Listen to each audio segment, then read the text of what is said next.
مخلوق کے آگے ہاتھ نہ پھیلانا یہ دین ہے، چوری سے بچنا یہ دین ہے، ڈاکے سے بچنا یہ دین ہے، ناچ گانے آوارگی بے حیائی فحاشی سے بچنا یہ دین ہے، عورت کا پردے میں رہنا یہ دین ہے، عورت کا حیادار ہونا یہ دین ہے، مرد کا غیرت مند ہونا یہ دین ہے، بوڑھوں کا ادب احترام اکرام یہ دین ہے، علماء کی قدر قیمت دل میں بٹھانا ان کی خدمت کرنا یہ دین ہے، کافر سے بھی حسن سلوک یہ دین ہے، پڑوسی کافر بھی ہو تو اس کا بھی میرے نبی نے حق بتایا یہ دین ہے۔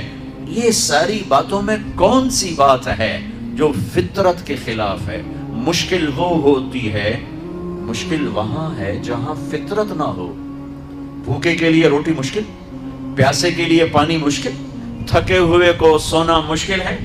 کتنی فطرت کی آواز ہے، بستر نہیں ملا تو وہ کرسی پہ ہی بیٹھا سو رہا ہے، بھوک میں تازہ روٹی نہیں ملی وہ سوکھی روٹی کے ٹکڑے کھا رہا ہے، پیاس میں ٹھنڈا پانی نہیں ملا وہ جوہر کا، میں نے خود جوہر کا پانی پیا، ہماری جماعتیں ڈیرہ غازی خان سے آگے ہم پہاڑوں میں گئے، وہاں یہ نیسلے کا پانی کہاں سے آئے گا؟ جس جوہر سے جانور پیتے ہیں وہیں سے انسان پیتے ہیں، وہیں سے ہم نے پانی پیا، تو چونکہ ضرورت تھی تو آسان ہو گیا۔ شہر میں اس کا ہم وضو بھی نہ کریں اس سے، بھئی تو بڑا گدلا پانی ہے، اور وہاں پورا گلاس پیا ہے کہ پیاس ہے، پیاسے کو پانی کون سا مشکل ہے؟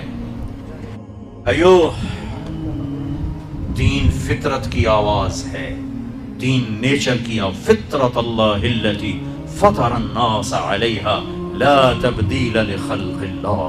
میرے رب فرما رہے ہیں کہ میں نے تمہیں فطرت انسانیت، فطرت اسلام پہ پیدا کیا، اور فطرت پہ چلنا کوئی مشکل نہیں ہے۔ مشکل ایک وجہ سے ہے کہ پہلی مشکل ہے ہم نے سیکھا نہیں، دوسری مشکل ہے ہمیں کسی نے سکھایا نہیں، تیسری مشکل ہے آج کا ماحول نافرمانی کا ہے۔ مشکل باہر کی وجہ سے ہے، اندر کی وجہ سے نہیں ہے۔ مشکل باہر کی وجہ سے ہو گئی، اندر کی وجہ سے مشکل نہیں ہے۔ ہر مسلمان ایک اور لفظ، یہ ہم تو دنیا دار ہیں آپ دیندار ہیں، بھائی جس نے کلمہ پڑھا ہے وہ دیندار ہے، جس کے پاس کھانے کو روٹی ہے وہ دنیا دار ہے، جو کپڑے پہنتا ہے، کچھ مزدوری کرتا ہے، محنت کرتا ہے وہ دنیا دار ہے، وہ مل چلاتا ہے وہ دنیا دار ہے، جس نے کلمہ پڑھ لیا وہ کوٹھے پر بھی بیٹھی طوائف ہے تو وہ دیندار ہے، وہ ایمان والی ہے، دین والا۔ ہاں کسی کے پاس تھوڑا، کسی کے پاس زیادہ، کسی کے پاس بہت زیادہ، کسی کے پاس ایک وقت کی روٹی دوسری کی نہیں، کسی کے پاس 2 وقت کی کل کی نہیں، کسی کے پاس ہفتے مہینے کا رزق آگے کا نہیں، یہ سارے دنیا دار ہیں۔ کسی کے پاس سال کی روٹی کا سامان موجود ہے، یہ سارے دنیا دار ہیں، لیکن تھوڑے درمیانے زیادہ، تو یہی تو دیندار کا، جس نے کلمہ پڑھا ہے وہ دیندار ہے، جس نے زندگی بھر سجدہ نہیں کیا پر کہتا ہے لا الہ الا اللہ محمد رسول اللہ، کہتا ہے اشہد ان لا الہ الا اللہ واشہد ان محمد رسول اللہ، جو یہ کہتا ہے اس کو مبارک ہو، وہ دیندار ہے۔ ہاں تھوڑا دین ہے لیکن دیندار ہے۔ یہ تقسیم بڑی غلط ہے، یہ تقسیم بڑی غلط ہے کہ جی آپ دیندار ہیں ہم دنیا دار ہیں۔ اس لفظ نے 2 خرابیاں پیدا کی ہیں۔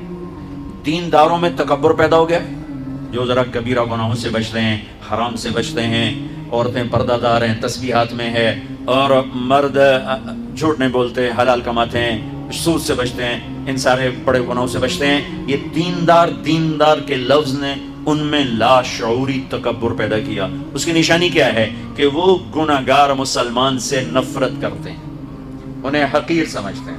نرگس ایک ناچنے والی لڑکی تھی، میں اسے حج پہ لے گیا، پہلے میں نے بہت سے تانے سنے اور پتہ نہیں کیا کیا کچھ سنا، پھر اس کو بیٹی بیٹی کہہ کر ساتھ لے کے چلا، میدان عرفات میں پہنچے تو شام کو وہ بہت زارو قطار رو رہی، جب شام ہوئی کیا ہوا؟ کہ میدان عرفات میں تو اللہ کہتا ہے میرا بندہ آج اتنے گناہ لے کے آ جتنے بارش کے قطرے، آہے ہائے، جتنے ریت کے ذرے، واہ، جتنے درختوں کے پتے، قربان جاؤں، جتنے گردش ایام میں بننے والے دن اور رات، ان کے گھڑی اور گھنٹے، لا اتنے گناہ لے کے آ۔ ہے کوئی دنیا میں اتنے گناہ کرنے والا؟ میرے رب کی قسم، ساری دنیا کے انسان مل کر گناہ کریں تو اتنے نہیں بن سکتے۔ اور میرا اللہ یوں ایک مرد ایک عورت سے کہہ رہا ہے آج میرے دربار میں آ، تو آ گئی تو آ گیا، لا کتنے ہیں؟ بارش کے قطروں کے برابر، جی ہاں، درختوں کے پتوں کے برابر، جی، ریت کے ذروں کے برابر، گردش ایام میں بننے والے دن رات کے برابر. 25 ارب سال سے دن رات بن رہے ہیں، 25 ارب سال سے دن رات بن رہے ہیں. اچھا ایک دفعہ کہ یا اللہ معاف کر، وہ کہتی ہے یا اللہ معاف کر، وہ کہتا ہے یا اللہ معاف کر، تو اس کے یا اللہ معاف کا فا بھی زبان پہ نہیں آتی کہ عرشوں سے آواز آتی، جاؤ میں نے معاف کر دیا، جاؤ میں نے معاف کر دیا. تمہیں بلایا ہی اپنا بنانے کے لیے ہے. اب اوپر والا تو یہ کہہ رہا ہے، اور نیچے کیا نظام چلا، وہ کیوں رو رہی کہ میں وہ میٹرس بچھاتے ہیں عرفات میں بیٹھنے کے لیے، تو 3-4 خواتین بیٹھی تھیں پردہ دار تسبیح والی، وہ جا کے بیٹھی تو انہوں نے اس کو وہ بے عزت کیا، وہ بے عزت کیا کہ اٹھ جاؤ یہاں سے، تم اس قابل نہیں ہمارے ساتھ بیٹھو. ہائے ہائے ہائے. یہ میں ایسے نہیں کہہ رہا، آنکھوں دیکھ کے بتا رہا ہوں. یہ تو جی دیندار لوگ، ہم دیندار ہیں، تم دنیا دار ہو، شرابی ہو، جواری ہو، سود خور ہو. اس لفظ نے اس طبقے میں تکبر پیدا کیا، عجب پیدا کیا، اوروں کی حقارت پیدا کی، اوروں کو گھٹیا سمجھا، اوروں کو ذلیل سمجھا. اور دوسرے طبقے میں کیا نقصان آیا کہ انہوں نے اپنے آپ کو آزاد سمجھا. شراب بھی چلی، زنا بھی چلا، سود بھی چلا، جھوٹ بھی چلا، قتل بھی چلا، ہیرا پھیری بھی چلی، ناچ گانا بھی چلا، گھنگرو بھی چھنکا، جام بھی چھلکا، آوارگی. جی ہم دنیا دار لوگ ہیں، جی ہم دنیا دار لوگ. اس چیز نے انہیں جانور بنا دیا، انسانوں سے نکال کے جانور بنا دیا، اور وہ بے لگام ہو گئے. جیسے گاڑی کا کنٹرول ختم ہو جائے تو وہ بے لگام ہوتی ہے، کسی دیوار میں ٹکرائے، درخت میں ٹکرائے، گاڑی سے ٹکرائے، اپنے سواروں کو مارے، اگلی سواری کے سواروں کو مارے. ایسے ہی یہ ہم تو جی دنیا دار لوگ ہیں، ہم تو جی دنیا دار لوگ ہیں. اور یہ کہہ کر ہر حرام کو حلال کر لیا. ابے جھوٹ کیوں بول رہے ہو جی ہم تو دنیا دار لوگ ہیں. ابے سود کیوں کھا رہے ہو جی ہم تو دنیا دار لوگ ہیں. ابے یہ ناچ گانے کی محفلیں کیوں سجو جی ہم دنیا دار لوگ ہیں. ابے رشوت کیوں لے رہے ہو جی ہم دنیا دار لوگ ہیں. نماز کیوں نہیں پڑھتے ہو جی ہم دنیا دار لوگ ہیں. روزے کیوں نہیں رکھتے جی ہم دنیا دار لوگ ہیں. یہ اس تقسیم نے 2 بڑے نقصان جو میں نے آنکھوں دیکھے، کانوں سنے، انہی میں تو زندگی بیت گئی ہے، انہی میں زندگی بیت گئی ہے. اس تقسیم نے یہ بڑے نقصان پہنچائے. ہر مسلمان مرد عورت دیندار ہے، کلمہ جو پڑھتا ہے. ہر مسلمان مرد عورت دنیا دار ہے، کپڑے نہیں پہنے، چھت کے نیچے نہیں رہتا، روٹی نہیں کھاتا، کسی نہ کسی کمائی کے سلسلے میں لگا ہوا نہیں ہے. ہر مرد عورت دیندار ہے. ہاں لیول چھوٹا بڑا ہے تو مشکل اسلام نہیں، مشکل یہ ہے کہ سیکھا نہیں، مشکل یہ ہے کہ سکھایا نہیں، مشکل یہ ہے کہ ماحول میں سچ نہیں ہے. اور جب سارے جھوٹ بولیں تو سچ بولنا مشکل ہو جاتا ہے. سارے نماز چھوڑیں تو نماز پڑھنا مشکل ہو جاتا ہے. سارے روزہ چھوڑ رہے ہوں تو روزہ رکھنا مشکل ہو جاتا ہے. ساری بے پرد ہو جائیں تو پردہ کرنا مشکل ہو جاتا ہے. سارے وعدہ توڑنے والے ہوں تو وعدہ نبھانا مشکل ہو جاتا ہے. یہ مشکل باہر سے آئی ہے، اندر میں نہیں ہے. ایک اور آیت پیش کرتا ہوں، ایک اور آیت. ایک تو میں نے اللہ کی یہ بھی اللہ کا ہی فرمان ہے، لیکن وہ ایک اور اینگل سے تھا، یہ دوسرے اینگل سے. لقد کان لکم، کوئی یہ نکالو، اس وقت یہ نکالو. لقد کان لکم فی رسول اللہ اسوۃ حسنہ. واہ واہ، ربی ہے نا. اچھا اللہ نے کیا خوبصورت لفظ استعمال کیا، حسنہ. کیا کہہ رہے ہیں کہ کراچی والوں، میرے نبی تمہارے لیے انتہائی خوبصورت نمونہ ہے زندگی گزارنے کے لیے. میرے نبی کی زندگی میں تمہارے لیے خوبصورت نمونہ. یہاں آپ آخری نبی ہیں اور آپ پر آ کر نبوت مکمل ہو رہی ہے، شریعت مکمل ہو رہی ہے اور کتاب مکمل ہو رہی ہے. اور میں 3 لفظ حدیث سے پیش کرتا ہوں.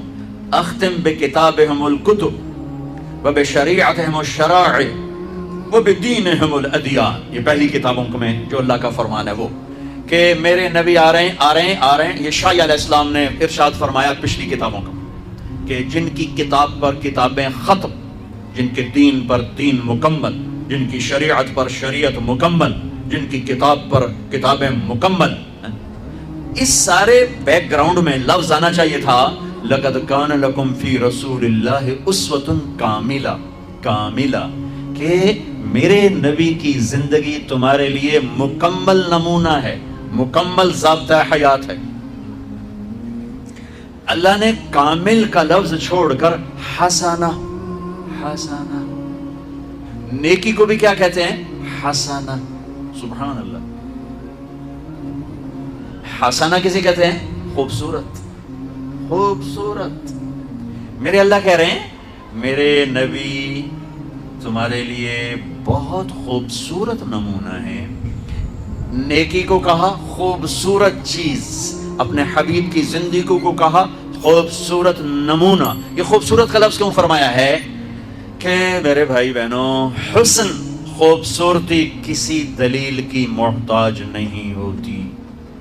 وہ خوبصورتی آواز میں ہو جادو جگائے گی، وہ منظر میں ہو دل کو کھینچے گی، وہ شکل میں ہو دل کھینچیں گے، وہ کلام میں ہو جادو ہوگا، وہ اشعار میں ہو انسان جھومے گا، وہ کسی گھر میں ہو، کسی برتن میں ہو، کسی سواری میں ہو، کسی پھول میں ہو، کسی پرندے میں ہو، کسی پہاڑ میں ہو، کسی دامن میں ہو، کسی شکل میں ہو، کسی آواز میں ہو، کسی صورت میں ہو، تاج محل میں ہو یا ہمالیہ پہاڑ میں ہو، خوبصورتی کو دلیل نہیں چاہیے سوائے اندھے کے، سوائے اندھے کے۔ ہر پڑھا لکھا ان پڑھ حسن سے متاثر ہوتا ہے۔ 14ویں رات کا چاند سر پر ہو اور کوئی کہے جناب اے 14ویں دا چاند سونا ہوندا ہے یا کوڑا ہوندا ہے، مینوں دلیل دیو، تے انہوں 100 لتر مارو کہ تیرے سرے 100 ایسا سے مار رہے ہیں کہ تیرا دماغ ہلے ہویا ہے۔ 14ویں دے چاند دی دلیل منگدا پیا سونا ہے کہ کوڑا ہے۔ اور میری سمجھو جو پنجابی سرائکی، میں بیچ میں اپنی زبان کی طرف چلا جاتا ہوں، معاف کر دیں، تم کراچی والے کیا سمجھو؟ عاشق ہوں میں عشق کماں میں، دل رکھیں وانگ پہاڑاں ہو۔ اب مجھے شاعری بھی یاد آ گئی، سہ سہ بدیاں ہزار علا میں، کر جانے باغ بہاراں ہو۔ منصور جائے چک سولی دیتے، جڑے واقف کل اسراراں ہو۔ سجدیوں سر چائیں نبا ہو، توڑے کافر کہن ہزاراں ہو۔ عاشق سوئی حقیقی جیڑا، قتل معشوق دے مننے، سر نو جوڑے تے مکھ نہ موڑے، بھویں 100 تلواراں کھنے۔ سچا عشق حسین علی دا باہو، سر دیتے تے راز نہ بھنے۔ تمہیں سمجھ میں آئے نہ آئے، مجھے مزہ ضرور آیا۔ کہتے ہیں 14ویں کے چاند کی دلیل دو خوبصورت ہے، انہیں کہنو لتر پھیرو۔ تاج محل خوبصورت ہے کہ نہیں، دلیل دو۔ کہ اس کی آنکھوں میں تھوڑا وہ دوائی ڈالو، ڈاکٹر اعظم سے لے کر اس کی آنکھیں ٹھیک نہیں رہیں، دوائی ڈالو اس کی آنکھوں میں۔ یہ تاج محل کے حسن کو کہہ رہا ہے دلیل دو۔ یہ حسنہ کا لفظ واضح کر رہا ہوں کہ میرے اللہ نے یہ کیوں کہا کہ میرے نبی کی زندگی حسین ہے، کامل کیوں نہیں کہا؟ حالانکہ کامل وزنی لفظ ہے، وزنی۔ پیچھا جو بیک گراؤنڈ ہے اس کے لحاظ سے اس لفظ کا وزن زیادہ پڑ رہا ہے، لیکن میرے اللہ کہہ رہے ہیں حسین، خوبصورت۔ یہ کیوں کہا ہے؟ کہ حسن کی طرف خود بخود طبیعت کھچتی ہے، بچہ ہو، بڑا ہو، جوان ہو، بوڑھا ہو، عورت ہو، مرد ہو، حسن کھینچتا ہے۔ میں قربان جاؤں، میرا اللہ کہہ رہا ہے کائنات میں میرے نبی جیسی حسین زندگی کسی کی نہیں۔ ایک وہ خود ایسے حسین تھے، ایک آپ کا خاندان ایسا حسین تھا، آپ پہ زندگی حسین ہونی تھی کہ میرے نبی نے فرمایا اللہ نے ساری کائنات کا عرق نکالا۔ عرق، یہ عرق تو اپنی زبان تخیر ہوتا ہے، چھانٹی کرنا، میں کہہ رہا ہوں عرق نکالا اور اس سے عرب بنائے، پھر عربوں کو نچوڑ کر اس میں سے مضر بنایا، مضر آپ کا ایک دادا ہے، پھر مضر کو نچوڑا اس میں سے قریش کو نکالا، پھر قریش کو نچوڑا اس میں سے ہاشم کو نکالا، پھر ہاشم کو نچوڑا اور فرمایا اس میں سے اللہ نے مجھے بنایا۔ میں اس کائنات کا سب سے عالی خاندان ہوں، سب سے عالی ذات ہوں اور سب سے عالی نسب ہوں، سب سے عالی خاندان ہوں۔ اس خاندان جیسا کائنات میں کوئی نہیں ہے کہ ہم اپنے نبی پہ درود پڑھتے ہیں، لیکن میرے نبی نے کہا میرے اوپر درود کافی نہیں ہوگا، میری آل پر بھی پڑھنا پڑے گا۔ اللہم صلی علی محمد وعلی آل محمد۔ یہ 2 دفعہ علی کا کیا مطلب ہے؟ اللہم صلی علی محمد و آل محمد ہے، مطلب ہے یا اللہ کے رسول اور اس کی آل پر درود بھیج۔ 2 دفعہ علی، جب ہم اتحیات والا درود پڑھتے ہیں اللهم صل علی محمد وعلی آل محمد کما صلیت علی ابراہیم اللهم صل علی محمد وعلی اللهم بارک علی محمد وعلی آل محمد کما بارکت علی ابراہیم. علی یہ 2 دفعہ علی میں یہ مطلب ہے کہ میرے نبی پر درود مستقل پڑھا جائے اور میرے نبی کی اولاد پر درود مستقل پڑھا جائے. یہ وہ گھر ہے جس کو درود و سلام پیش کرنا اس امت کے ذمے کیا گیا، اور یہ وہ خاندان ہے. میرے نبی نے فرمایا میرے باپ عبداللہ سے آدم تک کسی نے زنا نہیں کیا، کسی نے زنا نہیں کیا، پاک نسب، کوئی مشرک نہیں ہے. آزر قرآن کہتا ہے لے ابی ہے آزر، اب باپ کو بھی کہتے ہیں، اب چاچے کو بھی کہتے ہیں، اب دادے کو بھی کہتے ہیں، اب پردادا کو بھی کہتے ہیں، اور والد صرف اس کو کہتے ہیں جس کی پشت سے بچہ ماں کے پیٹ میں جاتا ہے. سمجھے؟ واتبعت ملت آبائی ابراہیم و اسحاق و یعقوب، ابراہیم و اسحاق و اسماعیل و یعقوب. یوسف علیہ السلام کہہ رہے ہیں میں نے اپنے باپ کی اتباع کی. کون؟ ابراہیم، وہ تو باپ نہیں. اسحاق، وہ تو باپ نہیں. اسماعیل، وہ تو باپ نہیں، باپ ہے یعقوب، لیکن نام لے رہے ہیں. اسحاق کو بھی باپ کہا، اسماعیل کو بھی باپ کہا، اور ابراہیم علیہ السلام ان کو بھی باپ کہا. تو اب کا لفظ وَكَانَ أَبُوهُمَا صَالِحًا، وہ خضر علیہ السلام کا واقعہ. ابوہما ان کا کوئی 7ویں پشت میں دادا تھا جس نے وہاں خزانہ چھپایا ہوا تھا اور وہ نیک تھا. ہاں قرآن اس کے لیے وَوَالِدٍ وَمَا وَلَدْ، مجھے والد کی قسم. والد صرف باپ کو کہتے ہیں، اب باپ، دادا، پردادا، چاچا، تایا، سب کو کہتے ہیں. ابراہیم علیہ السلام نے جب بیت اللہ تھا، اور کافر کے لیے دعا منع ہے، کافر کے لیے دعا منع. اللہ نے اپنے حبیب سے کہہ دیا میرے حبیب آپ نے مشرکین کے لیے کبھی دعا نہیں کرنی. لیکن جب ابراہیم خلیل علیہ السلام نے بیت اللہ بنا دیا تو پھر دعا کی ربنا اغفر لی ولوالدی وللمؤمنین یوم یقوم الحساب. اے اللہ مجھے معاف کر، میرے والدین کو معاف کر. یہاں ابویہ نہیں، والدیہ. آزر نسب میں چاچے کا مقام رکھتا ہے، باپ کا نہیں. میرے نبی کے نسب میں آدم سے عبداللہ تک کوئی مشرک نہیں ہے، کوئی بت پرست نہیں ہے. اگر دین کی روشنی نہیں ہے تو وہ دین ابراہیمی پر ہیں، دین فطرت پر ہیں. سعید بن زید 10 بڑے صحابہ میں ہیں، 10 جن کو کہا جاتا ہے عشرہ مبشرہ، ٹاپ 10. کون؟ ابو بکر جنتی. ان کو عشرہ مبشرہ کیوں کہتے ہیں؟ کہ میرے نبی نے ایک مجلس میں ان 10 کو جنت کی بشارت سنائی. کیسے؟ ابو بکر جنتی، عمر جنتی، عثمان جنتی، علی جنتی، طلحہ جنتی، زبیر جنتی، سعد بن ابی وقاص جنتی، عبد الرحمن بن عوف جنتی، ابو عبیدہ بن جراح جنتی، سعید بن زید جنتی. 10. ان میں آخری ہیں سعید بن زید، حضرت عمر کے بہنوئی جن کی پٹائی کی تھی. وہ جب گئے تھے اپنی بہن کا کلمہ سن کر کے مسلمان ہو گئی. وہ ان کے باپ ہیں زید بن نفیل.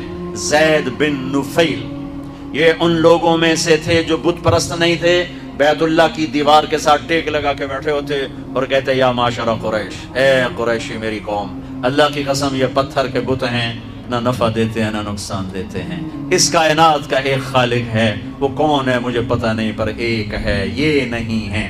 تو جب سعید بن زید ایمان لائے تو آپ نے فرمایا کہ سعید میں تیرے باپ زید کو جنت میں دیکھتا ہوں، جنت میں دیکھتا ہوں. میرے نبی کے والدین میں عبداللہ سے آدم تک سب یا فطرت اسلام پر یا دین اسلام پر، اور یہ واحد ہستی ہیں جن کا نسب آدم تک جاتا ہے. محمد بن عبداللہ بن عبد المطلب بن ہاشم بن عبد مناف بن قصی بن کلاب بن مرہ بن کعب بن لغی بن غالب بن فہر بن مالک بن نضر بن کنانہ بن خزیمہ بن مدرکہ بن الیاس بن مدر بن نزار بن معد بن عدنان بن اول بن حمیسہ بن سلامان بن عوز بن بوز بن قموال بن ابی بن عوام بن ناشد بن حزا بن بلداس بن یدلاف بن طابق بن جاحم بن ناحش بن ماقی بن عیفی بن عبقر بن عبید بن الدعاء بن حمدان بن سنبر بن یثربی بن یحزن بن یلحن بن ارعوہ بن عیزی بن زیشان بن عیسر بن اقناد بن ایہام بن مقصر بن ناحث بن زارع بن سمی بن مزی بن عوض بن عرام بن قیدار بن اسماعیل بن ابراہیم بن طارق بن ناحور بن سروج بن رعو بن فائد بن عابر بن ارفقشاد بن سام بن نوح بن لامک بن متوشال بن ادریس بن یرد بن ملہل ایل بن قینان بن آنوش بن شیس وبن آدم علیہ السلام.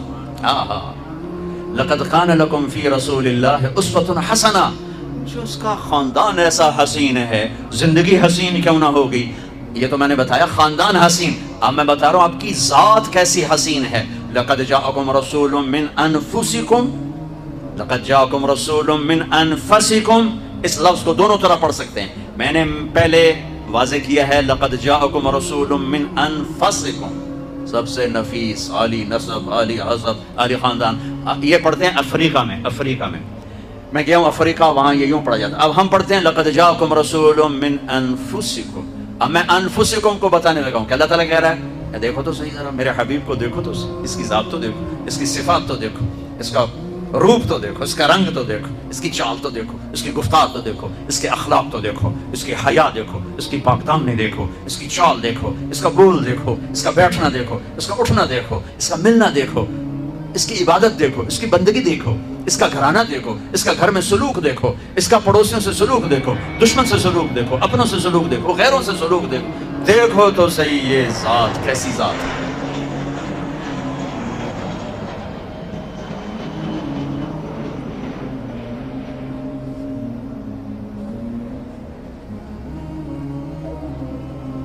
میرے نبی کیسے تھے؟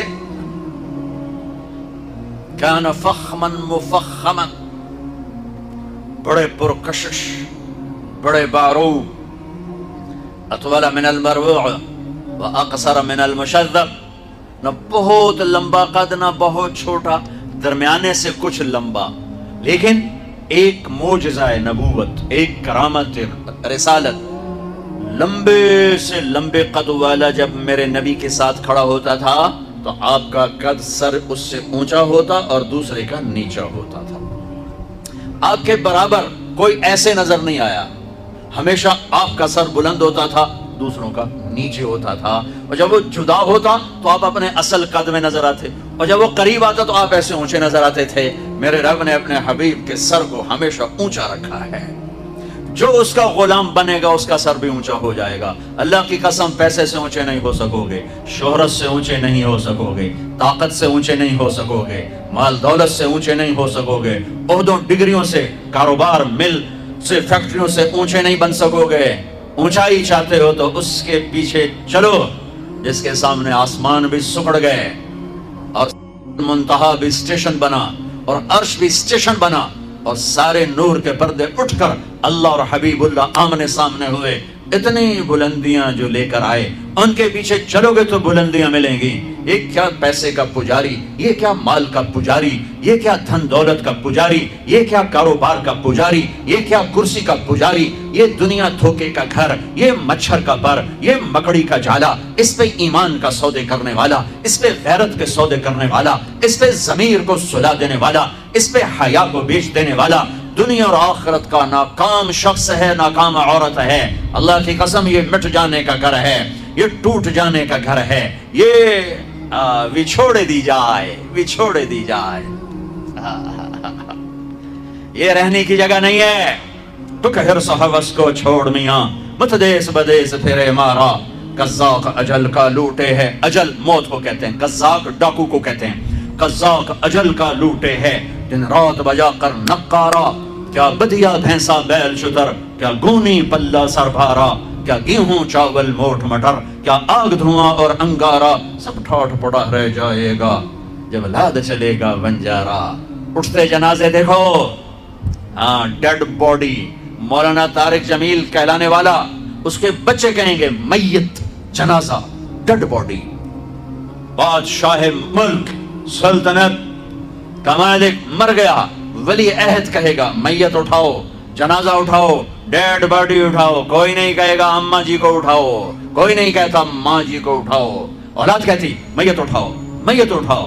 یہ اس کے لیے ایمان بیچ دوں، اللہ کو ناراض کر دوں، آخرت کے سودے کر دوں، اس دھوکے کے گھر کے لیے، اس مچھر کے پر کے لیے، اس مکڑی کے جالی کے لیے۔ میرے رب کی قسم ساری دنیا پالی اور اللہ کھو دیا تو ہار گئے، اور ساری دنیا چھن گئی اللہ پالی تو جیت گئے۔ یہی تو حسین کا فلسفہ ہے کربلا میں کہ ساری نسل ذبح کرا کے اللہ کو جو پایا تو کامیابی کے سہرے آج تک گلے میں ہیں، سر میں سر کا تاج بنے، گلے کا ہار بنے۔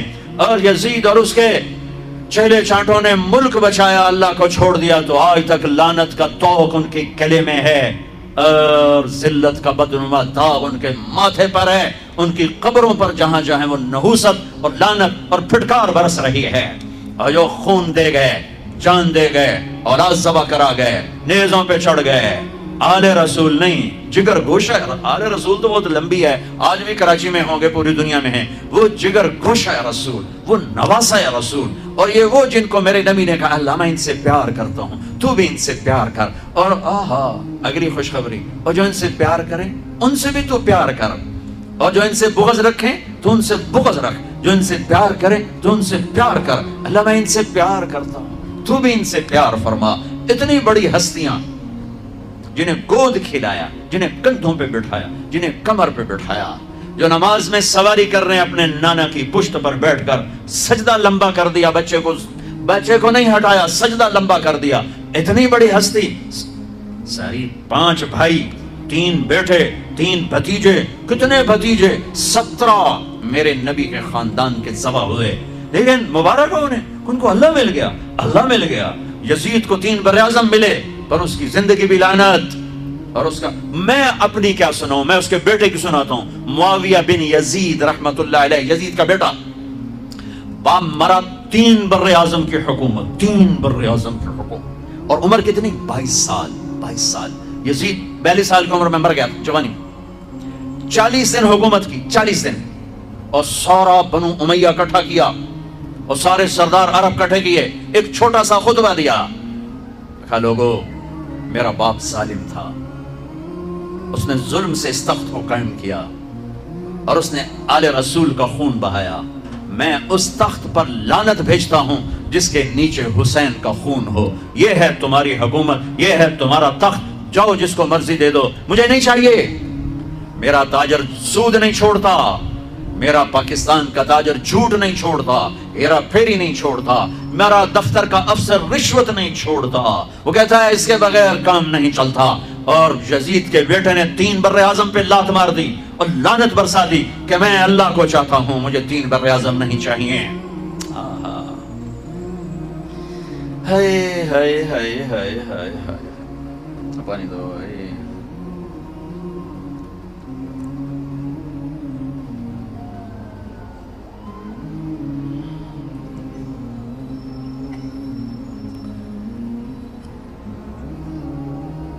اطول من المربوع و اقصر من المشذب، گھرانہ، گھر، میں تو اولاد پہ درود بھیجنے کا حکم، پر انہوں نے اللہ کو راضی کرنے کے لیے اپنا سب کچھ قربان کیا، پیغام پہنچا دیا کہ یوں اللہ کو راضی کیا جاتا ہے۔ کہ میں دوبارہ آتا ہوں، میرے نبی کیسے تھے؟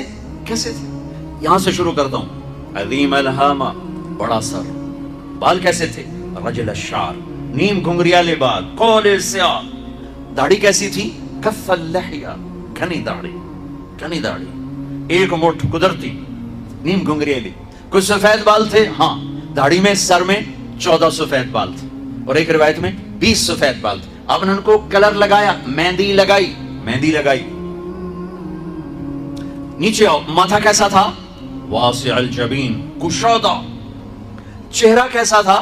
یتلالو وجہہ تلالو القمر لیلۃ البدر، 14ویں رات کے چاند کی طرح چہرہ چمکتا تھا، 14ویں رات۔ جابر بن سمرہ کہتے ہیں 14ویں کا چاند سر پہ تھا، اور ہمارے محبوب ہمارے درمیان تھے، ہم مسجد کے صحن میں تھے، کہ میں کبھی چاند دیکھتا، کبھی آپ کو دیکھتا، اور آپ نے سرخ دھاری دار چادر اوڑھی ہوئی تھی، ایک دھاگا سیاہ ایک سرخ، میں یوں دیکھتا پھر یوں دیکھتا، تو مجھے میرے نبی چاند سے زیادہ حسین نظر آ رہی تھی۔ ماتھا،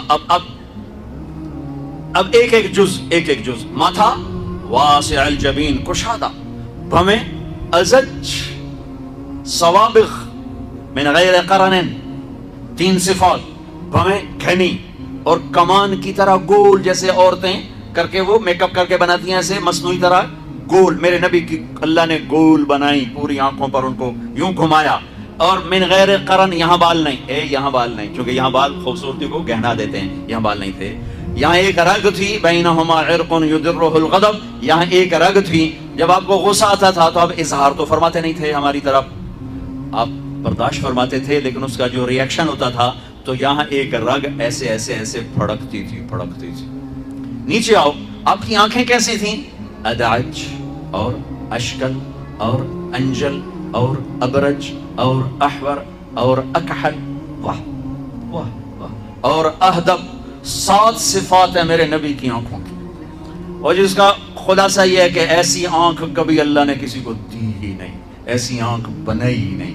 آنکھیں پرکشش ہوں تو باقی کمزوری کو بھی وہ چھپا دیتی ہیں، سارا چہرہ خوبصورت ہو، آنکھ کھا جاوے چین چو تو سارا حسن ہی بیڑا بڑھ جاندہ ہوتا۔ تو میرے نبی کی آنکھ ادعاج موٹی، اشکل لمبی، اس میں سرخ دھاریاں، اکحل بغیر سرمے کے سرما، اہدب یہ بال بڑے لمبے چمکدار، انجل، ابرج، اہدب، احور، اکحل، ادعج، اشکل، اکحل، یہ سب میرے نبی کی آنکھ کا حسن و جمال ہے، کمال ہے کہ جب ایسے آپ آنکھ اٹھاتے تھے، آپ حیا کی وجہ سے آنکھ اٹھا کے مردوں کو بھی نہیں دیکھتے تھے، عورت تو عورت سے ملتے تھے، عورتوں سے ملتے تھے، لیکن آنکھ نہیں اٹھتی تھی حیا کی وجہ سے۔ میری نسل رات کو ساری رات کیا تباہی، بے حیائی، بے غیرتی میں ڈوبی ہوئی دیکھ رہی ہے۔ ہمیں مارنے کے لیے ایٹم بم نہیں چاہیے، ہماری بے حیائی ہمیں لے ڈوبے گی اگر توبہ نہ کی۔ آپ یوں دیکھتے تھے، یہ آپ کے دیکھنے کا میں نہیں کر لفظ کا ترجمہ کر رہا ہوں، جلو نظر الملاحظہ، اس لفظ کا آپ دیکھتے تھے کنکھیوں سے نظریں چکا کے، ان کناروں سے دیکھتے تھے۔ کبھی کبھی آپ آنکھ اٹھاتے تھے ایسے، تو جب آپ آنکھ اٹھاتے تھے نا تو پھر تمام صحابہ، ایسا نور ہوتا تھا، سارے صحابہ یوں ہو جاتے تھے، ایک آنکھ آپ کے چہرے پر نہیں پڑتی، سب ایسے ہو جاتے تھے۔ صرف دو آدمی آپ کو اس وقت دیکھ سکتے تھے، ایک ابو بکر اور ایک عمر، بس باقی کوئی نہیں دیکھ سکتا تھا۔ وہ آپ کو دیکھ کے مسکراتے، آپ انہیں دیکھ کے مسکراتے۔ ایک دفعہ مسجد میں داخل ہوئے تو آپ کے دائیں ابو بکر تھے اور بائیں عمر تھے، آپ نے یوں ہاتھ پکڑا اور یوں ہاتھ پکڑا اور فرمایا دیکھ رہے ہو یہ ابو بکر، یہ عمر، اگر دیکھ رہے ہو ہاکذا نحشر یوم القیامہ، قیامت کے دن ہم تینوں اس طرح قبر سے نکلیں گے کہ میرے دائیں طرف ابو بکر ہوگا، میرے بائیں طرف عمر ہوگا۔ آپ کا ناک کیسا تھا؟ اقن العرنین، یہ باریک، یہاں سے باریک اور تھوڑا سا ہلکا سا یہاں سے اوپر، ہلکا سا اشم، ہلکا سا یہاں ایک نور جگمگ کرتا تھا۔ گال کیسے تھے؟ سہل الخدین، برابر پچکے ہوئے، کمزوری کی علامت، ابھرے ہوئے موٹاپے کی علامت، گول خوبصورت، سہل خوبصورت گولائی میں، اور یہ جگہ یاقوت کی طرح، مرجان کی طرح، انار کی طرح جگمگ کرتی تھی، سرخ سفید۔ ہونٹ کیسے تھے؟ غلیع الفم، چوڑا منہ، راشیدہ، تراشے ہوئے ہونٹ، خوبصورت۔ جب وہ کھلتے تھے اس میں سے دانت چمکتے باہر آتے تھے مسکراتے ہوئے، تو کیا ہوتا تھا؟ براق الثنایا، جب آپ مسکراتے تھے تو دانتوں سے نور نکل کے دیواروں پہ پڑتا تھا، ایسے ایسے۔ جیسے یہ ٹوتھ پیسٹ والے نے، انہوں نے وہ مصنوعی چٹا رنگ کر کے دنداں نو دکھایا اندر، مصنوعی رنگ۔ تو او ہے میرے نبی کو میرے رب نے کیا دان دیے تھے، جب وہ مسکراتے دانتوں کا نور دیواروں پہ پڑتا تھا، گولائی میں داڑھی۔ کنگھی کا سلیقہ کیا تھا؟ کنگھی فرماتے تھے کبھی مانگ نکالتے تھے، کبھی بغیر مانگ نکالے بالوں کو پیچھے لے جاتے تھے۔ یجاوز شعرہ شحمۃ اذنی، یہاں تک آپ کے بال ہوتے تھے عام طور پر، کبھی کبھی گردن تک، کبھی شانوں تک، زیادہ زندگی بھر یہاں کا دستور تھا۔ کنگھی کرنا، تیل لگانا، سرما لگانا آپ کی مستقل زندگی بھر کی عادت تھی۔ آپ نے ارشاد فرمایا اپنی بیویوں کے لیے زیب و زینت اختیار کرو، میں قربان جاؤں۔ میں تو آپ کو نبی کا دین بتا رہا ہوں، آپ کا تو دین بڑا اوکھا کام، بیوی واسطے چنگے کپڑے پاؤنا اوکھا کام۔ میرے نبی نے کہا اپنی بیویوں کے لیے زیب و زینت اختیار کرو، سبحان اللہ۔ عورتوں سے کہا واہ واہ قربان جاؤں، اشارتاً، ہمیں مردوں کو صراحتاً، عورتوں کو اشارتاً، اپنی بیویوں کے لیے زیب و زینت اختیار کرو۔ بنو اسرائیل میں زنا اس لیے پھیلا کہ مردوں نے بیویوں کے لیے زیب و زینت چھوڑ دی تو وہ غیر مردوں کی طرف مائل ہو گئیں، اور پھر عورتوں کو فرمایا کہ خامدوں کے لیے تیار ہو۔ کیسے؟ آپ نے فرمایا جنت کی حور اپنے خامد کے لیے ایسے تیار ہوگی جیسے ام سلمہ میرے لیے تیار ہوتی ہیں. سبحان اللہ سبحان اللہ. ابھی عورتوں نے شادی پہ جانا ہو تو بیچارے مرد دی مصیبت آئی ہوندی ہے, اودیاں ترے جتیاں ترٹ جاندیاں نے کپڑے ڈھو ڈھو کے, اور خامند کے لیے تیار ہونا ہو تو انہوں موت پہ جاندی. اپنے خامدوں کے لیے تیار ہو ورنہ وہ اور عورتوں کی طرف مائل ہو جائیں گے. یہ اس میں خفیہ پیغام ہے. میرے نبی حیا والے ہیں, پاکیزہ زبان, پاکیزہ ذات. مردوں کو صراحتاً فرما دیا اپنی عورتوں کے لیے تیار ہوا کرو. بنو اسرائیل میں اس وجہ سے فحاشی پھیلی. اور پھر اشارتاً جنت کی حور اپنے خامند کے لیے ایسے تیار ہوتی ہے جیسے ام سلمہ اللہ کے رسول کے لیے تیار ہوتی ہیں. جب حضرت فاطمہ رضی اللہ تعالیٰ عنہ کی شادی ہوئی اور نکاح ہو گیا اور رخصتی 1 ماہ بعد, 2 ماہ بعد, 6 ماہ بعد, 1 سال بعد یا فوراً, یہ ساری روایات ہیں, لیکن زیادہ صحیح ہے کہ کچھ عرصے بعد رخصتی تھی, فوراً نہیں تھی. تو جب حضرت علی نے آ کے رخصتی کا مطالبہ کیا حضرت ام ایمن کے ذریعے سے, تو آپ نے حضرت حفصہ اور حضرت ام سلمہ اور حضرت عائشہ ان تینوں سے فرمایا کہ تم جانتی ہو نا میری بیٹی فاطمہ مجھے کتنی محبوب ہے, میری بیٹی کو دلہن بناؤ. اللہ اکبر, میری بیٹی کو تیار کرو. یہ میں دین بیان کر رہا ہوں, بے پردگی نہیں, بے حیائی نہیں, زیب و زینت میرے دین کا حصہ ہے, میرے نبی کی شریعت ہے. میرا نبی خوبصورت دین لے کر آیا ہے, ایک خوبصورت زندگی لے کر آئے ہیں. پتہ نہیں ہم نے کہاں سے عجیب و غریب دین کے فلسفے نکال لیے ہیں. سبحان اللہ. قربان جاؤ. آپ نے کہا جابر شادی کی, کہا جی کی, کہا کماری سے کہ بیوہ سے, کہا جی بیوہ سے کی. کہا اللہ بکرن فتلاعبک وتلاعبها, ارے تو نے کماری سے کیوں نہ کی, وہ تجھ سے کھیلتی تو اس سے کھیلتا. میں اپنا میرے نبی کا دین بیان کر رہا ہوں. آپ کیا سمجھتے ہیں صرف رمضان کے روزے رکھنا دین ہے؟ ہاں وہ دین ہے, بہت بڑا حصہ ہے دین کا. عبادت میرے دین کی بیس ہے, بیس ہل گئی تو ساری عمارت گر جائے گی. نماز نکل گئی, روزہ نکل گیا, زکوٰۃ نکل گئی, حج نکل گیا, پیچھے کیا رہ گیا؟ ساری عمارت ٹوٹ گئی. لیکن بیس کو عمارت نہیں کہتے. ہاں بیس پر عمارت کھڑی ہوتی ہے. میں عمارت کے کچھ خد و خال بتا رہا ہوں, کچھ نقش و نگار بتا رہا ہوں کہ میرا نبی دین کی عمارت ہمیں کیسے دے کر گئے. کبھی آپ نے میلا کپڑا نہیں پہنا, پرانا کپڑا پہنا, پیوند لگا کپڑا پہنا, میلا کپڑا زندگی بھر نہیں پہنا, زندگی بھر. اور آپ کے بدن مبارک سے, آپ کے پسینے سے ایسے خوشبو آتی جیسے مشک سے خوشبو آتی, دنیا کے سب سے مہنگی خوشبو. آپ حضرت ام سلیم کے گھر میں آرام فرما رہے تھے دوپہر کے وقت, تو آپ یوں کر کے سوئے ہوئے تھے, یوں یہ کونی آگے نکلی ہوئی تھی. آنکھ کھلی تو دیکھا ام سلیم نے یہاں بوتل رکھی ہوئی, یہاں. تو آپ نے کہا کیا کر رہی ہو؟ تو کیا تھا, چونکہ گرمی, پنکھے تو ہے نہیں, پسینہ یہاں سے نیچے گر رہا تھا. ام سلیم نے نیچے بوتل رکھی ہوئی تھی اور وہ سارا پسینہ اس کے اندر جمع کر رہی تھی. کہا ام سلیم کیا کر رہی ہو؟ کہا یا رسول اللہ یہ آپ کا پسینہ اکٹھا کر رہی ہوں, یہ مشک سے زیادہ خوشبودار ہوتا ہے. میرے نبی نے کبھی گندے کپڑے نہیں پہنے, کبھی میلے کپڑے نہیں پہنے, پرانا پہنا ہے, پیوند لگا پہنا ہے, میلا نہیں پہنا. میرا دین یہ نہیں کہتا کہ ایسی شکل میں آ جاؤ کہ لوگ بھاگنے لگ جائیں.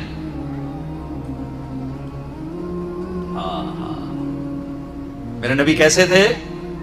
ان عنقه جید دمیۃ فی صفاء الفضہ, گردن کیسی تھی؟ سراہی دار, سراہی دار. سینہ کیسا تھا؟ عریض الصدر, چوڑا. کندھے بعید ما بین المنکبین, کندھوں کا درمیانی فاصلہ کافی لمبا, کھلا. بازو کیسے تھے؟ طویل الزندین, لمبے. انگلیاں کیسی تھیں؟ سائل الاطراف, انگلیاں مخروطی, لمبی. ہتھیلی کیسی تھی؟ رحب الراحہ, کشادہ. یہ ہتھیلی کے پیچھے ہاتھ کیسا تھا؟ شثن الکفین والقدمین, یہاں رگیں نظر نہیں آتی تھی. یہ میری رگیں نظر آ رہی, آپ کی رگیں نظر نہیں آتی تھی, گوشت. اب پاؤں پر بھی, پاؤں کیسے تھے؟ مسیح القدمین, بڑے نرم و نازک پاؤں. جب آپ وضو کرتے تھے پانی یوں پھسلتا تھا جیسے تیل لگا ہوا ہے. سینہ پیٹ کیسا تھا؟ سواء البطن والصدر, سینہ اور پیٹ برابر. میرے نبی نے موٹاپے کو انتہائی ناپسند کی. ایک موٹا آدمی سامنے آیا تھا, آپ نے اس کی توند میں انگلی ماری, کہ یہ چربی کسی اور جگہ ہوتی تو کتنا اچھا ہوتا. ہمارے کتنے بہن بھائی ہیں, آپ سجے پاسے ہوتے ہیں پیٹ کھبے پاسے ہوتے, یا آپ کھبے پاسے تھے پیٹ سجے پاسے. ہنسنا شروع کریں تو منہ سے نہیں ہنستے, پیٹ سے ہنستے, پڑ پڑ پڑ کیوں ہو رہا ہوتا. میرے نے کھا کھا تباہی پھیر دیں دے. ابھی رمضان آ رہا ہے, تم اپنے دشمن بن جاؤ گے. سموسے کھا, پکوڑے کھا, حلوے کھا, جڑی شاید نہیں کھاونی وہ بھی رمضان اچ کھا. پیچھے ڈٹھے پہ ہوں ترابیاں کہ میں پڑھی ہوں تو اٹھیا ہی نہیں جاندہ, تو تسی نہ کھاؤ آ 5 من شاید کھا کھا فنائی پھیر کے پھر کہتے ہیں جب ترابی تو پڑھی نہیں ہے. وہ اللہ دے بندے 2 کھجور کھا کے سادہ پانی کا گلاس پی کے تو روزہ افطار کر, پھر کوئی تھوڑا بہت پھل کھا لے, پھر ترابی پر جتنا مرضی کھول کے کھا, جتنا مرضی کھا. صرف حلال کھانا فرض نہیں ہے, حلال کھانے میں صحیح کھانا بھی فرض ہے. اللہ نے کھانے کا طریقہ, میرے نبی نے کھانے کا طریقہ بھی بتایا, زندگی کا طریقہ بھی بتایا, آخرت کا طریقہ بھی. والتین والزیتون, میں ادھر نہیں جاتا ہوں, صرف اشارہ کر رہا ہوں کہ میرا رب, اس میں پورا میرے رب کی قسم, ڈائٹ چارٹ ہے, ڈائٹ چارٹ ہے. والتین والزیتون ڈائٹ چارٹ. میرے رب کہہ رہا ہے مجھے زیتون کی, مجھے انجیر کی قسم, مجھے زیتون کی قسم. اس میں اللہ ایک لمبا چوڑا فلسفہ بتا رہا ہے کہ کھانے میں احتیاط کرو, حلال کھاؤ, اندھا دھند نہ کھاؤ. اگر اللہ چاہتا تو یہاں سموسے کی قسم کھاتا, مجھے سموسے کی قسم, مجھے پکوڑے کی قسم, اور مجھے یہ کراچی والوں کی بریانی کی قسم. جتنا مزے کا کھاتے ہو اتنا اوکھا نکالتے ہو اسے.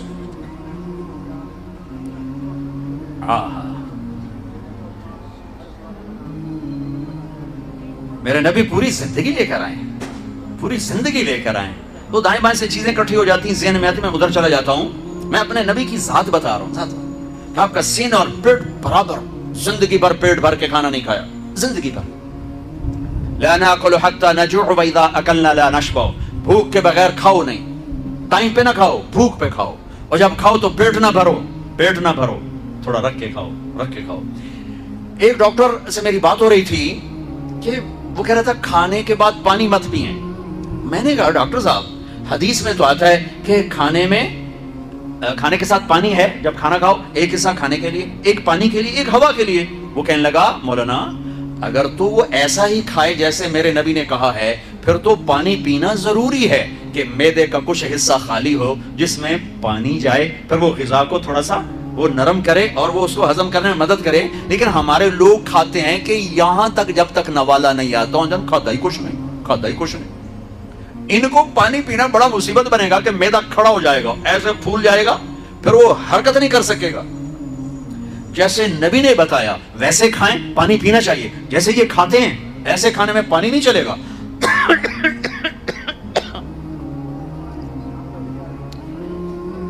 ہاں ہاں ہاں. ایک اور اماں کی آپ کو بات سناتا ہوں, حضرت ام معبد الخزاعیہ. ان کا پورا قصہ نہیں سناتا ہوں, صرف ان کے چند الفاظ سناتا ہوں.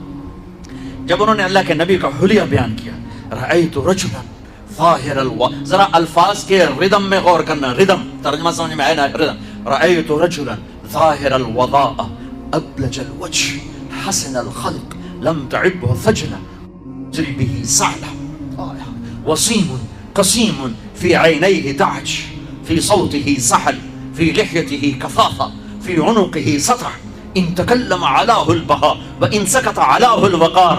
الفاظ کا مزہ ہے, ٹھا ٹھا ٹھا ٹھا ٹھا کر. وہ کہتی ہیں میں نے ایک جوان دیکھا, مجھے یوں لگا جیسے 14ویں کا چاند کپڑے پہن کے زمین پہ اتر آیا. حسن کا پیکر, سر سے لے کر پاؤں تک حسن,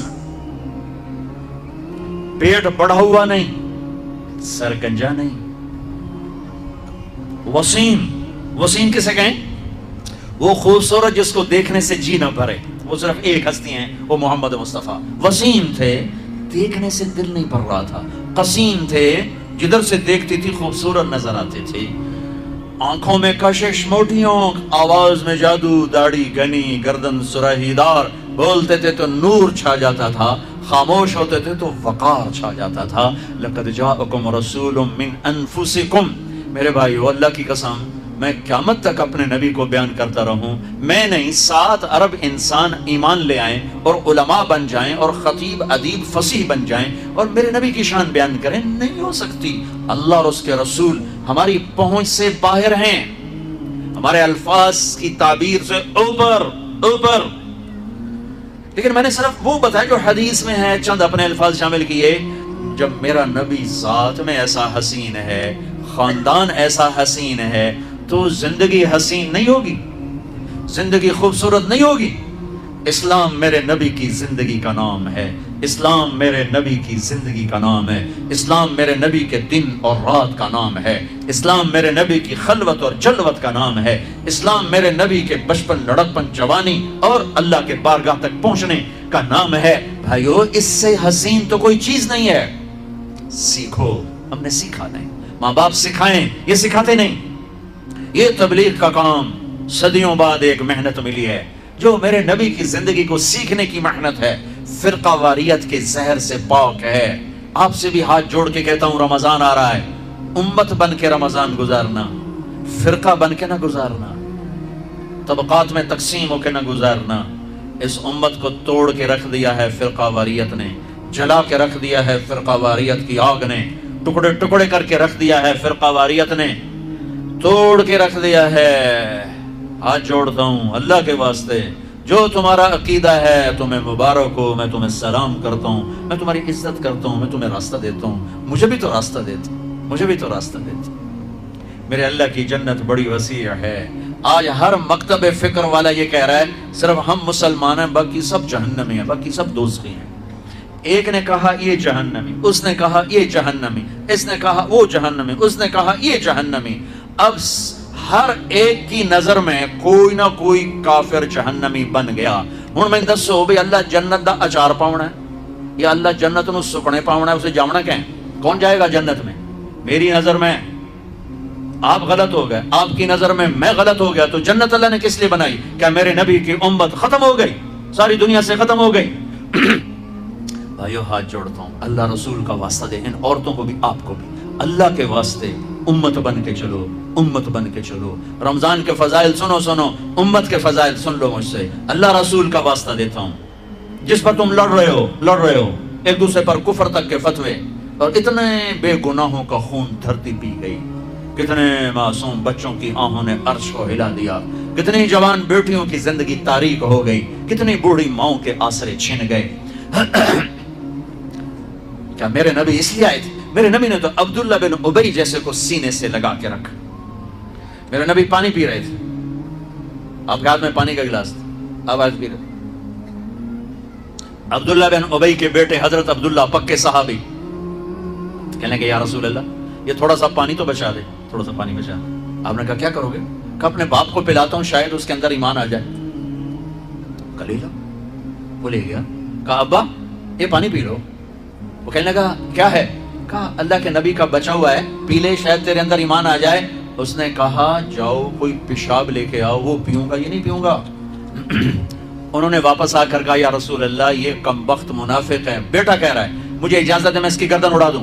آپ نے کہا نہیں عبداللہ، تیرا باپ ہے، عزت کر، میں نہیں چاہتا لوگ کہیں محمد اپنے ساتھیوں کو قتل کرواتا ہے صلی اللہ علیہ وسلم، اور تم تو امت ہو، اللہ کا واسطہ دیتا ہوں، اس کے رسول کا واسطہ دیتا ہوں، امت بن کے رہو، امت بن کے رہو، امت بن کے رہو، فرقوں میں نہ بٹو، رہو اپنے مذہب، اپنے مذہب ایک ہے اسلام، آگے مسلک مختلف ہیں، مسلک مختلف ہیں، ایک دوسرے کو گنجائش دو، اللہ کے واسطے گنجائش دو، اللہ کے واسطے گنجائش دو، اللہ کے واسطے گنجائش دو۔ میں علماء کے سامنے ہاتھ جوڑتا ہوں، امت کو امت بناؤ، امت کو فرقوں میں نہ بانٹو، ایسی باتیں مت کرو جس سے یہ نفرت کی آگ میں سلگنے لگیں اور ایک دوسرے کے گریبانوں تک ان کے ہاتھ چلے جائیں، اور مسجدوں پہ لڑائیاں، مسجدوں میں لڑائیاں، مسجدوں پہ قبضے۔ سفینہ ڈوب رہا ہے اور کشتی کے مسافر آپس میں لڑے جا رہے ہیں، او میرے بھائی ہو، کشتی کنارے لگا لو، پھر لڑنے کا شوق پورا کر لینا، یہ تو گرداب میں پھنسی امت ہے، اسے کسی کنارے تو لگنے دو، پھر تمہیں لڑنے کا شوق ہے تو لڑ لینا۔ نہ کرو، ایسا نہ کرو، ایسا نہ کرو۔ میرے نبی ایک خوبصورت زندگی لائے ہیں، کوئی رخ کسی نے لیا، کوئی رخ کسی نے لیا، کوئی پہلو کسی نے لیا، کوئی پہلو کسی نے لیا، لیکن اسی پر ہی کیا سے کیا ہو گیا ہے. تو میں یہ کہہ رہا تھا، بیچ میں بات آ گئی. ضروری ہے، میں ہر بیان میں کہتا ہوں، ہر بیان میں کہتا ہوں، آپ سے بھی کہتا ہوں، علماء کی قدر کرو، چاہے وہ فرقہ واریت کو بولیں، ان کی قدر کرو، ان کے سینے میں علم ہے، ان کی عزت کرو. ہاں اکیلے میں ان کے پاؤں پڑھ کے کہو حضرت ہمیں کوئی اللہ رسول کی بات بتائیں، کوئی آپس میں جڑنے کی بات بتائیں، کوئی آپس میں جڑ کے چلنے کی بات بتائیں.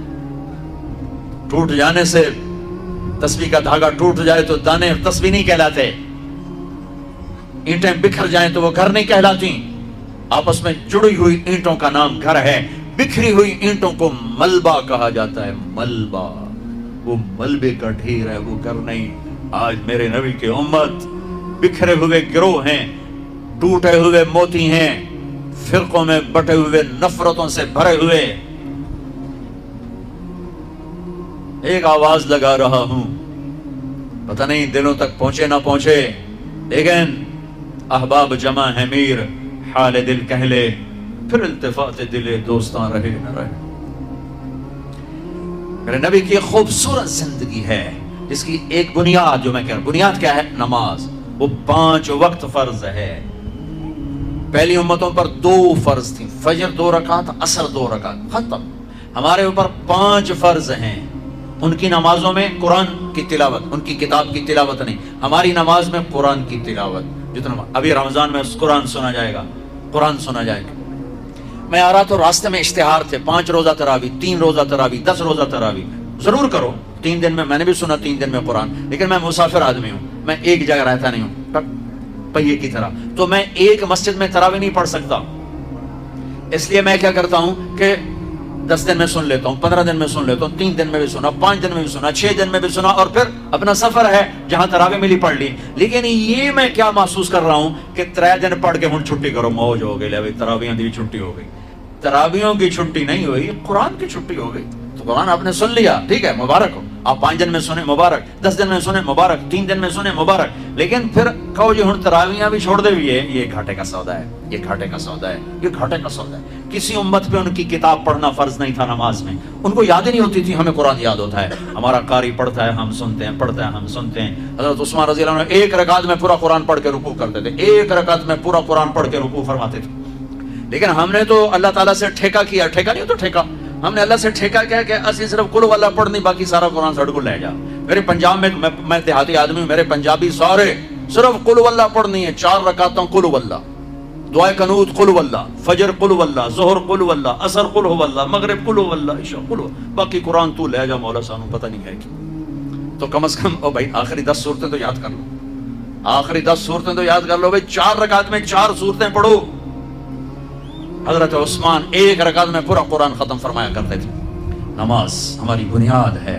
الصلاۃ وما ملکت ایمانکم، اے میری امت نماز نہ چھوڑنا، نماز نہ چھوڑنا، نماز نہ چھوڑنا. باقی سارے اعمال سیزن ہے، سیزن کے سیزن. رمضان کا سیزن آ رہا ہے. زکوٰۃ 2 منٹ کا کام ہے، آپ ساری کٹھی 1 کو دے دو، 2 کو دے دو، 10 کو دے دو، پورے سال میں تقسیم کر کے دو، آسان کام ہے. دوسرا زکوٰۃ ہر مسلمان پہ نہیں ہے، مالدار پر ہے. مالداروں سے عرض کروں گا زکوٰۃ دیں. میرے ملک کے مالدار بہت تھوڑے ہیں جو زکوٰۃ دیتے ہیں. اگر صرف کراچی کے لوگ زکوٰۃ دیں تو کراچی سے لے کر سکردو تک کوئی غریب نہیں رہے گا. کسی غریب کی بیٹی وہ ایسے نہیں بیٹھی رہے گی کہ ہاتھ پیلے کرنے کے لیے پیسے کوئی نہ ہو. کوئی بیمار بغیر علاج کے نہیں مرے گا. صرف کراچی کے تاجر زکوٰۃ پوری دے دے، سکردو تک کوئی غریب نہیں بچے گا. زکوٰۃ دینے والے بہت تھوڑے ہیں. حج مالداروں پر ہے. نماز ایک ایسی چیز دہرائی جاتی. اب رمضان آ رہا ہے، رمضان آ رہا ہے، گرمی میں آ رہا ہے تو شیطان کہے گا کیسے روزے رکھیں گے، کیسے روزے رکھیں گے. چھٹی لے لو، روزے کو چھٹی نہ دو، خود چھٹی لے لو. اپنے ملازم کے کام، میرے نبی نے کہا اپنے کام تھوڑا ڈالو تاکہ روزہ آسانی سے نبھا سکے، اپنے روزے کو نبھا سکے. اپنے ملازم، اپنے گھر کے نوکر نوکرانیاں، اپنے جاب کے، اپنی شاپ کے نوکر، ان سے کام تھوڑا لو. اب تم لوگوں کا سیزن ہوتا ہے رمضان، روزہ روے نہ روے سیزن لگنا چاہیے. تمہیں اپنے سیزن کی فکر پڑ جاتی ہے. اور لوگ رمضان میں جنت بناتے تھے، آج کا تاجر رمضان میں پیسے بنا. جو ٹیلی ویژن والے بھی پیسے بنا رہے ہیں سارا رمضان سیزن. ان کو رمضان سے کوئی غرض نہیں، ان کو پیسہ چاہیے، ریٹنگ چاہیے. ایسے جو تاجر بیٹھے ہوئے یہ انہیں رمضان نہیں چاہیے، ان کو رمضان کا انتظار ہوتا ہے کہ پیسے بڑے آئیں گے، رمضان آئے گا پیسے بڑے آئیں گے. جائے روزے جہاں سے آئے، جائے تراویح جہاں سے آسان تھا، روکڑ چاہیے روکڑ آئے. اور میں نے ایک نوجوان سے کہا یار تو تبلیغ میں وقت دیا کر. کہا جی میرے بدن میں بڑی دردیں ہوتی ہیں, میں نہیں جا سکتا. میں نے کہا ٹھیک ہے. میں اسے دیکھتا تھا دکان پہ ایسے جانوروں کی طرح کام کرتا تھا. تو میں نے ایک دن کہا یار تجھے تبلیغ میں جاتے ہوئے دردیں ہوتی ہیں اور یہ دکان پہ تو جتنا کام ہے اتنا تبلیغ میں تو نہیں, تو یہاں تمہیں دردیں نہیں ہوتی؟ کہا جی یہاں بھی ہوتی ہیں, لیکن شام کو جب نوٹ گنتا ہوں نا سارا درد چلا جاتا ہے. ایویں چون نوٹاں دی مارے ساری ہم پیڑا ہیں. یہ جتنے ہیں نا تاجر, ان کو رمضان کا انتظار ہوتا ہے کہ پیسے بنیں گے, اس لیے انتظار نہیں ہوتا کہ بخشش ہوگی, اللہ راضی ہوگا, جنت ملے گی, روزے رکھیں گے. دیکھو رمضان, لفظ رمضان میں غور کرو. رمضان 12 مہینے, 11 مہینوں کے نام عربوں نے رکھے اور اس روزے کے مہینے کا نام اللہ نے رکھا. محرم, صفر, ربیع الاول, ربیع الثانی, جمادی الاولی, جمادی الثانی, رجب, شعبان, رمضان, شوال, ذوالقعدہ, ذوالحج. یہ 11 میں سے جو 12واں مہینہ ہے رمضان. رمضان اس کا قرآن میں ذکر آیا, شہر رمضان الذی انزل فیہ القرآن. اور اللہ نے قرآن کی تلاوت کی تھی جب زمین آسمان بھی نہیں بنے, تو عرب کتوں آ گئے. ٹھیک ہے, تو اللہ نے اس مہینے کا نام رمضان رکھا. رمضان کس لیے رکھا؟ رمضان کا مطلب بڑا عجیب و غریب ہے. رمضان کا مطلب ہے جل جانا. کبھی سنا؟ جل جانا. رمض یرمض, صلاۃ الاوابین حین ترمض الفصال, مسلم شریف کی روایت. جلنا, جلنا, رمضان جلنا. یہ روزے اور اس لفظ رمضان جلنے میں کیا جوڑ ہے؟ کیا جوڑ ہے؟ جوڑ یہ ہے سبحان اللہ کہ بھوک اور پیاس اندر میں آگ لگاتے ہیں. آگ لگاتے ہیں. ٹھیک ہے, آگ کا کیا کام ہے؟ جو چیز ڈالو, بھسم, کاغذ ڈالو, پردہ ڈالو, لوہا ڈالو, لکڑ ڈالو, کپڑا ڈالو, مٹی تو سوا بن گئی. ٹھیک ہے, تو یہ جو بھوک اور پیاس, اور اب جون کا رمضان ہے تو بھوک پیاس عروج پر ہوگی, اس سے آگ بھی عروج پر ہوگی. اس آگ میں جو میرے اندر جلتی ہے بھوک اور پیاس کی وجہ سے, اس میں اللہ کیا کرتا ہے؟ اس میں اللہ روزانہ پچھلے سال کے گناہ ڈالتا ہے اور جلاتا ہے.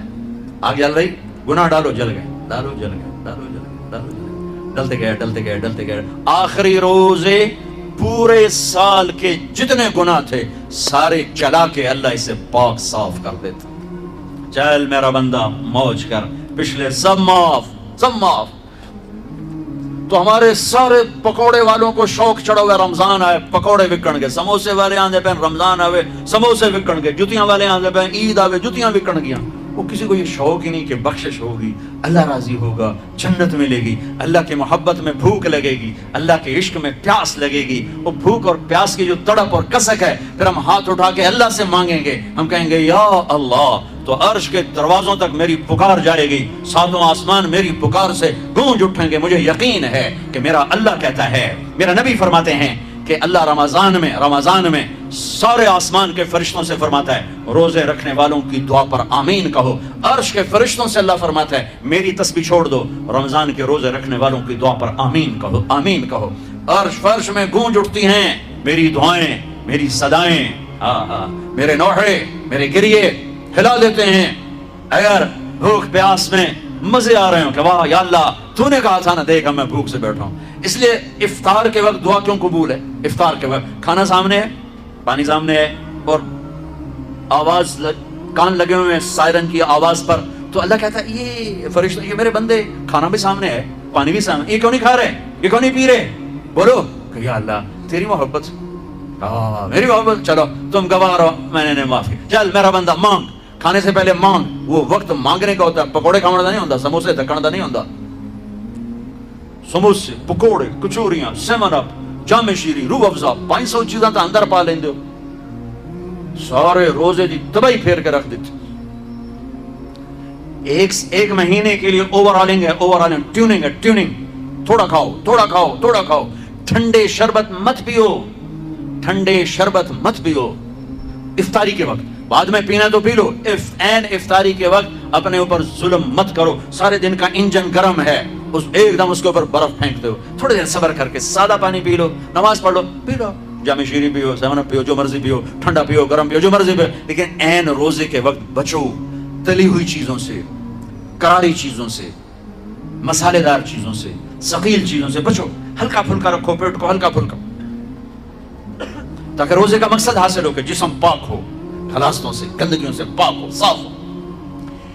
ہاں، اور اپنے دل کو بھی صاف۔ رمضان میں سب کی بخشش ہو جاتی، سب کی، 4 نہیں بخشے جاتے، 4 آدمی نہیں بخشے جاتے، 4 قسم کے مرد عورت، سب کی بخشش ہو جاتی، سب کی 4۔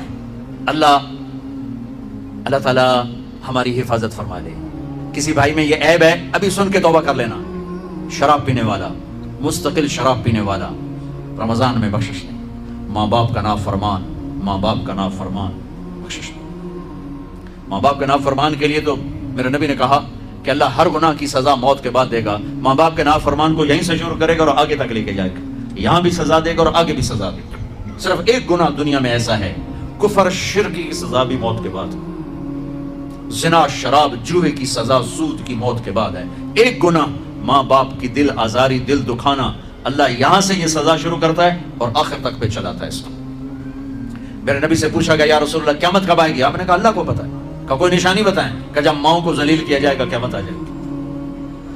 ماں باپ کا نافرمان۔ تیسرا کون ہے؟ رشتہ داروں سے لڑنے والا، کبھی بھائی سے لڑا، کبھی بہن سے لڑا، کبھی خالہ سے، کبھی چاچے سے، کبھی مامے سے، کبھی تائے سے، کبھی پھوپھی سے، قریبی رشتوں سے لڑنے والا اور تعلق توڑنے والا، اس کی بخشش نہیں ہوگی۔ چوتھا کون ہے؟ کینہ رکھنے والا، کینہ، شحن، ایک ہوتا ہے بغض، ایک ہوتا ہے کینہ، شحن، بغض، شحن۔ بغض کیا ہے؟ کہ مجھے انصر بھائی سے نفرت ہے، یہ بغض۔ اور کینہ کیا ہے؟ کہ میں ان کو نقصان پہنچانا چاہتا ہوں، نفرت کے ساتھ ان کی ٹانگیں کھینچنا چاہتا ہوں، اس کو کینہ کہتے ہیں۔ تو یہ 4 برائیاں معاف نہیں ہیں۔ ہاں، کوئی توبہ کرے تو سب معاف ہوگا، سب معاف ہوگا، سب معاف ہوگا۔ تو اللہ نے ہمیں رمضان کا مہینہ دیا ہے، جہنم کے دروازے بند ہو جائیں گے، جنت کے دروازے کھل جائیں گے، فرض 70 فرض کے برابر ہو جائے گا، نفل فرضوں کے برابر ہو جائے گا، تراویح کے ہر سجدے پر 1500 نیکی لکھی جائے گی، ہر سجدے پر 1500 نیکی لکھی جائے گی، 20 رکعت 40 سجدے 60,000 روزانہ۔ یہ تمہارے کلب ایسا پٹھا جانا ہے کہ نہ ہے؟ میں نے حالی تھی نہیں سور لگی ہے، تسی نہ دیکھی ہو، چلو جوڑا بھی نہ ہے، ٹھیک ہے۔ یہ بہت بڑا کلام مجھے نظر آیا۔ یہ یہاں باہر ایک چھوٹا سا پرچہ لگا دیں کہ جو یہاں آ کے تراویح پڑھے گا ہر سجدے پر اس کو 150 روپیہ دے، 150 چھوڑو 15 روپے دیے جائیں، ہر سجدے پہ 15 روپے دیا۔ ایتھے ویکھا جی لڑائیاں کیویں ہوندیاں، اے سارے پوترے دادیاں نو چاہتے لے آون گے، دوترے نانیاں نو چاہتے، نانی ٹر اج تراویح تینوں پڑھاون، دادے نانیاں نو پوچھدا کوئی نہیں، انہاں دی عید ہو جاونی، تسی تے اعلان کر کے لکھ دیو بھئی جڑا ایتھے آوے گا انہوں اسی فی سجدہ 15 روپے دیواں گے۔ ایتھے پھر چھوٹے ویکھے جے کیویں چل دے۔ او میرے نبی، او میرے محبوب، او میرے پیارے اور میرے اللہ کے پیارے دلارے، راج دلارے، وہ کہہ رہے ہیں او میری امت 1 گھنٹہ لگا لو، 1 گھنٹہ 40 سجدے، ہر سجدے پہ 1500 نیکی، 60,000 نیکیاں، اور ہر سجدے پر جنت میں ایک سرخ یاقوت کا محل، اور ہر سجدے پر جنت میں ایک درخت جس کے نیچے 100 سال گھوڑا دوڑ سکتا ہے۔ اتنے تھوڑے وقت میں اتنی کمائی۔ اب 8 تراویح پڑھ کے آدھی مسجد خالی جا رہے، کتنے جا رہے ہو؟ کی کرن جا رہے ہو؟ کوئی کام نہیں، 8 پڑھ کے جوتا اٹھا کے جا رہے ہیں۔ اے بھائی پڑھ دو، سال کے بعد آیا ہے موقع اللہ سے لینے کا، اور ہر سجدے پر یہ کچھ اللہ دے رہا ہے۔ اور پھر جب آخری رات ہوتی تو اللہ فرماتے ہیں میرے فرشتوں، میرے بندوں کی رات کی تراویح اور دن کا روزہ، اس کے بدلے میں نے ان کے پچھلے سارے گناہ معاف کر دیے۔ اور آسمان پہ ایک فرشتہ اعلان کرتا ہے یا باغ الخیر ابشر و اقبل، اے بھلائی کے چاہنے والے آگے بڑھ خوشخبری ہو، اور اے برائی کے کرنے والے بس کر اور واپس ہو۔ اور اللہ کا عرش مستقل پہلے آسمان پہ آ جاتا ہے، عرفات کے دن صرف عرفہ کے دن پہلے آسمان پر، لیکن رمضان میں پورا رمضان عرش پہلے آسمان پر۔ اور میرے اللہ کا اعلان ہے، کوئی بخشش چاہنے والا ہے، کوئی توبہ کرنے والا ہے، کوئی رزق لینے والا ہے، کوئی سوال کرنے والا ہے، کوئی دنیا اور آخرت کی حاجت لینے والا ہے، کوئی مانگنے والا۔ ہر وقت اللہ کی طرف سے اعلان ہوتا ہے اس مہینے کو بناؤ، دنیا کماؤ، حلال کمانا کو میں تو ویسے مذاقن کہہ رہا ہوں، ہر ایک دنیا کمانا کوئی منع تھوڑا ہی، حلال کمانا کوئی منع تھوڑا ہی ہے، لیکن ایسی کمائی میں نہ لگو کہ روزے پہ زد پڑے، تراوی پہ زد پڑے، تلاوت پہ زد پڑے. میرے نبی پاک صلی اللہ تعالی علیہ وسلم رمضان میں قرآن کی تلاوت بڑھا دیتے تھے. قرآن رمضان کا سب سے بڑا وظیفہ، جی کوئی وظیفہ دسو، کوئی وظیفہ دسو. لوگ پوچھتے ہیں جی رمضان کا کوئی خاص وظیفہ بتا رہا ہوں. رمضان کا خاص وظیفہ قرآن کی تلاوت. رمضان کا خاص وظیفہ قرآن کی تلاوت، قرآن کی تلاوت، قرآن کی تلاوت. جتنا پڑھ سکتے ہو پڑھتے جاؤ، پڑھتے جاؤ، پڑھتے جاؤ، پڑھتے جاؤ. میرا ایک ساتھی ہے مولوی ثناء اللہ، وہ ایک دن میں پورا قرآن ختم کرتا ہے. ایک دن میں پورا قرآن، ایک دن میں پورا قرآن. پورے رمضان میں 30 قرآن ختم کر دیتے. سوائے اس کے بیمار ہو جائے تو کوئی بیمار ہو جائے تو 10 پارے، ورنہ پورا قرآن. رمضان قرآن، پورا قرآن. تو چلو ہم پورا قرآن نہیں پڑھتے، کچھ تو پڑھو. سارے سال نہیں پڑھا، کچھ تو پڑھو. رمضان کا وظیفہ قرآن کی تلاوت، رمضان کی تسبیح قرآن کی تلاوت، رمضان کی خدمت. روزے افطار کرواؤ، سحری کھلاؤ، افطاری کراؤ، غریبوں کو مدد کرو، زکوٰۃ دو، اپنے مزدوروں سے کام تھوڑا لو، گھر کے نوکروں سے کام تھوڑا لو. اور رمضان کی سب سے بڑی بات، آپس میں بغض سے دل صاف کرو. لڑے ہوئے ہو رمضان آنے سے پہلے جیسے لوگ حج پر جانے سے پہلے نہیں فون کرتے ہیں، صلح کرتے ہیں، اتنا ہی ضروری ہے رمضان سے پہلے میں دل صاف کر لوں، میں معاف کر دوں، میں معافی مانگ لوں. زیادتی کی ہے تو معافی مانگ لوں، کوئی معافی مانگنے آیا تو معاف کر دوں. میرا دل صاف ہو، کسی سے بغض نہ ہو، کسی سے کینہ نہ ہو، کسی کا حسد نہ ہو، کسی سے رنجش نہ ہو. دل صاف کرو. صاف دل اللہ کا عرش بن جاتا ہے، اللہ کا عرش بن جاتا ہے، اللہ کا عرش بن جاتا ہے. یہ رمضان کی تیاری بتا رہا ہوں. ایک دوسرے کو معاف کرو، جس سے لڑے ہوئے معاف کر دو، زیادتی کرنے والے کو معاف کر دو. میرے نبی کا فرمان ہے تصل من قطع وتعطي من حرمك وتعفو عن من ظلمك. جو توڑے اس سے جوڑو، جو نہ دے اسے دو، جو زیادتی کرے اسے معاف کرو. یا رسول اللہ یہ تو بڑا مشکل کام ہے. میں ایسے ہی ایک سوال اٹھا رہا ہوں، یا رسول اللہ یہ تو بڑا مشکل کام ہے. تو میرے نبی فرما رہے ہیں تو میری ضمانت ہے، میں گارنٹر، میں ضامن. تم اپنے اخلاق اچھے کرو، میں تمہیں جنت الفردوس میں گھر لے کر دوں گا. جنت الفردوس میں گھر لے کر دوں گا، تم اخلاق اچھے کرو.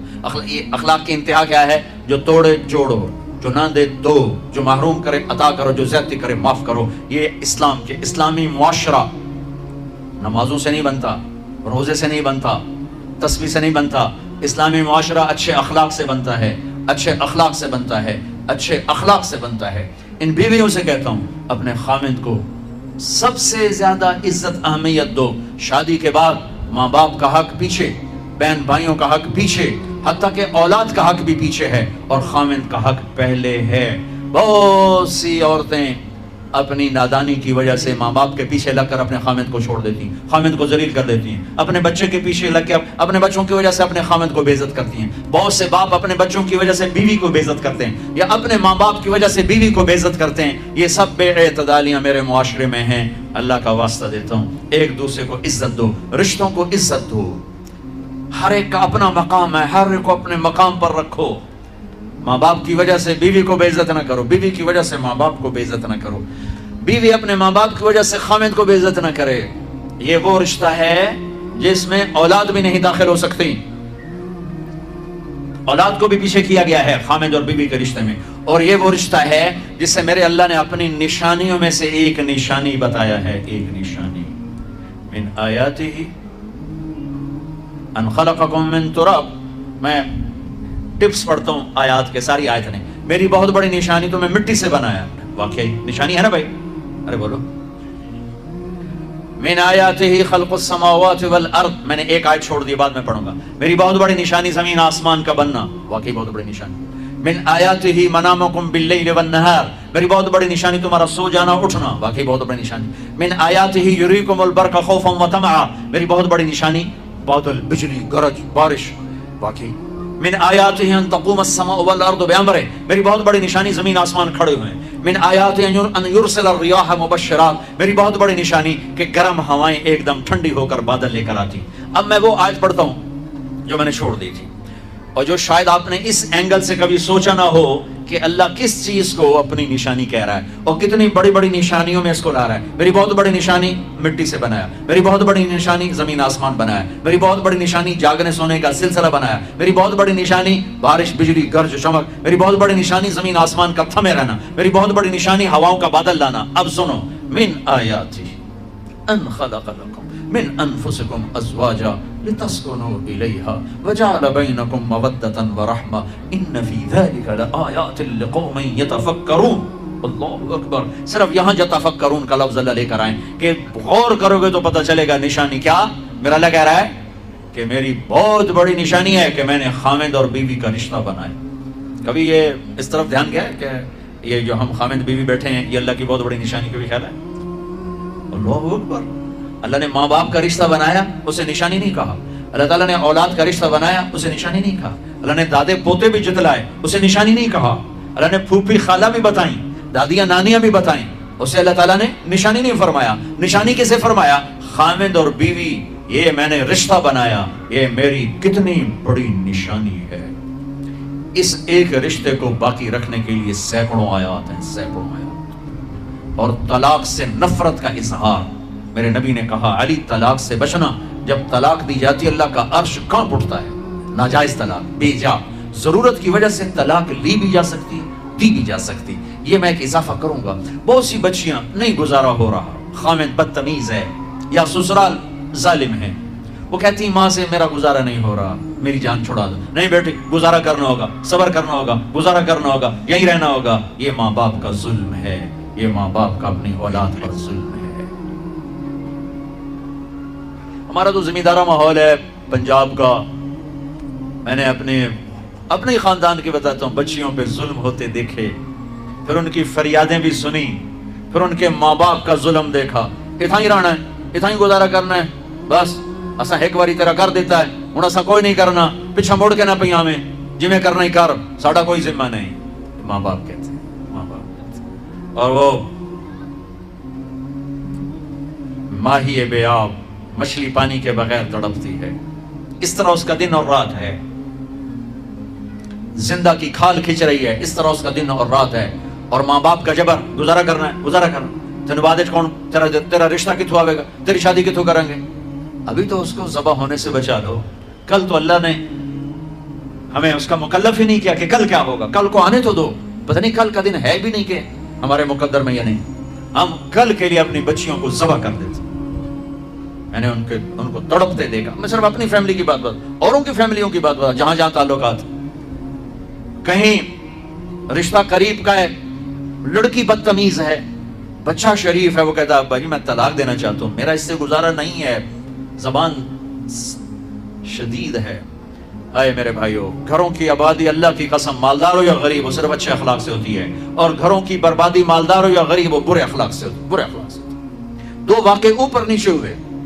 ایک خاتون ملی, مجھے تعارف کرائے گا کہ ایک خاتون آ رہی ہیں, ان کے خامد کھربوں پتی ہیں, کھربوں پتی. ٹھیک ہے جاؤ. اس خاتون نے آتے ہی رونا شروع کر دیا, مولانا لوگ مجھے خوش قسمت سمجھتے ہیں کہ میں بہت بڑے مالدار کی بیگم ہوں, میرا دل زخمی ہے, میرے خامد کا سلوک اچھا نہیں, میں دولت کو آگ لگاؤں, یہ ہیرے کے سیٹ کو میں کیا کروں جب اس کا سلوک ہی میرے ساتھ اچھا نہیں. چند دن کے بعد ایک نوجوان ملا, مولانا میں اپنی زندگی سے تنگ ہوں, میری بیوی انتہائی بدتمیز ہے, انتہائی زبان دراز ہے, میں اپنی زندگی سے تنگ آ چکا ہوں, 3 بچے ہو چکے ہیں, طلاق دے نہیں سکتا, میں کیا کروں. یہ روزمرہ کے واقعات ہیں. تو ضرورت کے لیے طلاق دی جا سکتی ہے, لی جا سکتی ہے, نہ عیب ہے, نہ تانا ہے, نہ ذلت ہے, نہ کوئی داغ ہے. لیکن ابھی فیصل آباد سے ایک بچی ملی, اس کی بچی گود میں, طلاق کیوں ہو گئی؟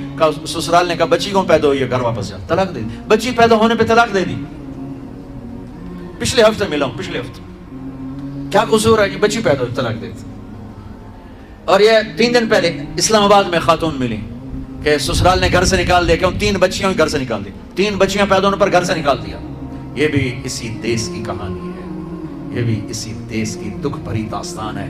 ظلم صرف وہ نہیں جو بھتہ کی پرچیاں آ رہی ہیں اور جو دہشت گردی ہو رہی ہے, یہ جیسے وہ بہت بڑا ظلم ہے, ایسے یہ بھی بہت بڑا ظلم ہے کہ کہیں بچیاں ذبح ہو رہی ہیں, کہیں بچے ذبح ہو رہے ہیں. پھر ایک اور ظلم اس کے ساتھ ہے, خاندان سے باہر نہیں کرنی, خاندان میں کریں گے. ہم راجپوت ہیں, میں اپنی بات کر, ہم راجپوت ہیں, ہم اس سے باہر نہیں کرتے. ہم شیخ ہیں, ہم باہر نہیں کرتے. ہم مہمن ہیں, ہم باہر نہیں کرتے. ہم پٹھان ہیں, ہم باہر نہیں کرتے. ہم ارائیں, ہم باہر نہیں کرتے. اس بت کو توڑو, اس سے بڑی بچیاں برباد ہوئی ہیں, بڑی زندگیاں برباد ہوئی ہیں. میرے نبی نے فرمایا دین دیکھو, اخلاق دین جہاں دیکھو رشتہ کر دو. اگر بچہ اپنی پسند کا اظہار کر دے تو اسے نافرمانی نہ سمجھو کہ تو اپنی پسند کا اظہار کیوں کرتا ہے؟ اگر بچی اپنی پسند کا کہہ دے کہ میری یہاں شادی کریں تو اسے بے ادب، اسے بے حیا نہ سمجھو. اس نے حیا کے ساتھ شریعت کے مطابق ایک چیز کا مطالبہ کیا ہے. اللہ کا واسطہ دیتا ہوں ماں باپ کو، اپنے بچے بچیوں کی شادی میں ان کی رائے لو، ان کی رائے لو، ان کی رائے لو. ایک خاتون نے مجھے بتایا کہ میرا رشتہ آیا اور میرے ماں باپ دوسرے کمرے میں بیٹھ کے مشورے کر رہے کہ کرنا ہے کہ نہیں کرنا، مجھے پتہ ہی نہیں رہے کہ تیرا رشتہ آیا ہے. اور بچیوں سے پوچھنا عیب سمجھ، مجھے تمہارے کراچی کے نہیں پتا، میرے پنجاب کی تہذیب یہی ہے، بچیوں سے پوچھنا عیب. بس کر دیتا تیرا ایسا ہی کرنا ہے، ایسا ہی کرنا ہے، اور کوئی گل دوئی ہے ہی کوئی نہیں. شرابی سے بات. میرے اپنے عزیز دوستوں کے بہت بڑی فیملی، بہت بڑا زمیندار گھرانہ. ایک بچی نے فون کہا، مولانا صاحب سر مجھے فون آیا کہ تیرے آسان تیری منگنی کر چھڑی ہے، بس فلانی تاریخ نو تیرا نکاح ہے. ٹھیک ہے، میرے ماں باپ ہیں، کر دیا، میں حاضر ہوں حاضر ہوں. لیکن مولانا اتنا تو میرا حق تھا کہ شرابی سے تو نہ کرتے، ایک شرابی سے میرا نکاح کرتے.